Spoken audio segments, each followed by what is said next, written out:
প্রিয়া, তোমার জন্য আমি বিদেশে কাজ করতে গিয়ে নিজের পাটা হারালাম, আর আজ তুমি আমাকে ফেলে দিয়ে চলে যাচ্ছ। একটা ফুলে মৌমাছি কতক্ষণ থাকে জানো? যতক্ষণ তাতে মধু থাকে, তারপর সে উড়ে চলে যায়। প্রিয়া, ছেড়ো না। চলে এসো প্রতীক। স্বপ্না, তুমি অসুস্থ বলে আমি প্রিয়াকে বিয়ে করে এনেছি। আমি অসুস্থ বলে তুই এই সুযোগটা নিলি? কোনো জিনিস সামলাতে না পারলে তাকে আঁকড়ে ধরে না থাকাই ভালো। আজ থেকে তোমার বরের বিছানায় আমি শুভ। সরো। ঠিক আছে, আমি চলে যাচ্ছি, তোরা শো। বেচারা অসুস্থ, এমন করে না বললেই পারতে। কিন্তু স্বপ্নার বিবেক বলল, দাঁড়া স্বপ্না, কোথায় যাচ্ছিস? জীবনে যত ঝড়ই আসুক না কেন, নিজের জায়গায় সবসময় শক্ত হয়ে দাঁড়িয়ে থাকতে হয়। দেখবি একদিন সমস্ত দুর্যোগ তোর পায়ের তলায় মুছে পড়বে। মাকে চাইলে লাইক করো, বাবাকে চাইলে সাবস্ক্রাইব করো। বাবা মা দুজনকে চাইলে লাইক সাবস্ক্রাইব দুটোই করবে। তা না হলে ভাবো তুমি এদের দুজনের কাউকে ভালোবাসো না। ঠিক আছে, তাহলে আমি আমার স্বামীর ঘর ছেড়ে যাব না। কিন্তু ভাগ্যের নিষ্ঠুর পরিহাসে প্রিয়াও একদিন অসুস্থ হলো। আজ আমি অসুস্থ বলে তুমি আমাকে ঘর থেকে তাড়িয়ে দিচ্ছ প্রতীক। সামলাতে না পারলে কোনো জিনিস আঁকড়ে ধরে না থাকাই ভালো। ডাক্তারবাবু আসুন, আমার স্ত্রী অজ্ঞান হয়ে রাস্তায় পড়েছিল, ওকে বাঁচান।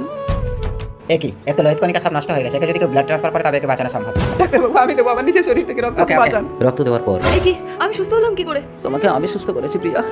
আমাকে তুমি ক্ষমা করে দাও স্বামী। দেখেছো প্রিয়া, আজ তুমি অসুস্থ বলেও তোমাকে ফেলে দিয়ে গেল। একটা ফুলে মৌমাছি ততক্ষণ থাকে যতক্ষণ তাতে মধু থাকে।